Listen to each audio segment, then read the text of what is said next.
story that was part rant, part memoir, delivered by a spirit named Bibi Chen. The name startled me. There was a well-known woman by that name in my hometown, San Francisco. She had been a socialite and the owner of a landmark shop on Union Square, the Immortals, which sold decorative Asian antiques.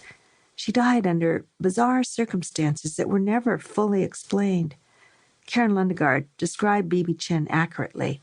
A petite, feisty Chinese woman, opinionated and hilarious when she didn't intend to be.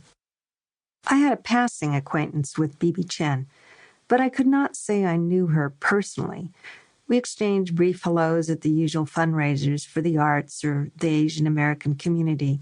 Her name was often bold-faced in the social columns, and she was much photographed wearing dramatic garb, along with a multicolored braid and false eyelashes as thick as hummingbird wings. Karen had transcribed Bibi's voice in pencil on yellow legal pads. This began as spastic marks and jerky false starts, then gave way to pages of frantic squiggles and drunken scrawls, and gradually loped into the smooth shape of handwriting. It was as if I were seeing the electroencephalogram of the brain dead being resuscitated, a marionette whose strings had been jerked into animation. Page after seamless page flowed with generous application of exclamation points and heavily underlined phrases, the style most beginning writers are cautioned against using. When I returned to San Francisco, I met with Karen Lundegaard several times at her bungalow, stuffed with arcana, and by her description, tag sale items.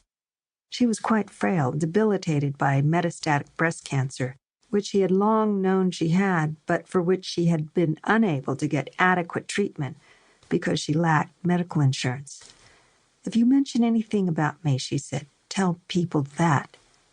Although she was quite ill, she welcomed my peppering her with questions.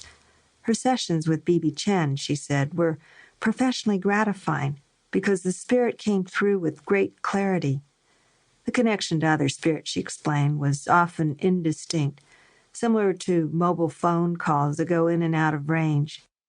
Bibi has a very pushy personality, she explained. I wondered if I might witness an automatic writing session. Karen promised to try, but said it would have to be later when she felt better. Receiving drained her energy. However these writings came to be, I decided the material was irresistible. In a city known for its characters, Bibi Chen was the genuine article, a true San Franciscan. Without giving away her story, I will mention only that she talked about 11 tourists missing in Burma, who were the subject of news headlines for weeks, a story readers may well recognize. While Karen Lundegaard may have constructed from what she had already read in the news, her writings contained details that were not reported, according to people I later interviewed.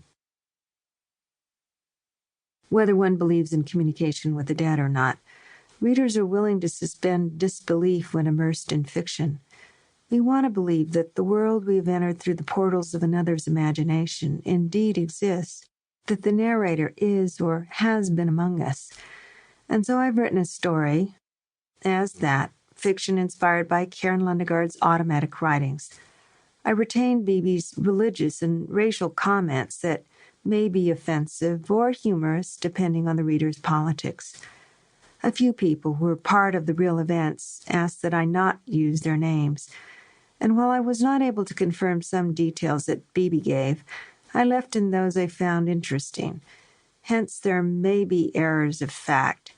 Then again, the nature of many people's recollections entail some degree of embellishment, exaggeration, and the bias of opinion. Although you may think this book was as effortless to write as those dictated by Patience Worth, I relied on the assistance of many to assemble the pieces. For interviews, I thanked people too numerous to name, but you know who you are. I am grateful to the Asian Art Museum in San Francisco and the American Society for Psychical Research in New York for opening their doors to me. I hope readers will visit their collections and give generously to their coffers. At the time of this writing, foreign writers and journalists were still not allowed.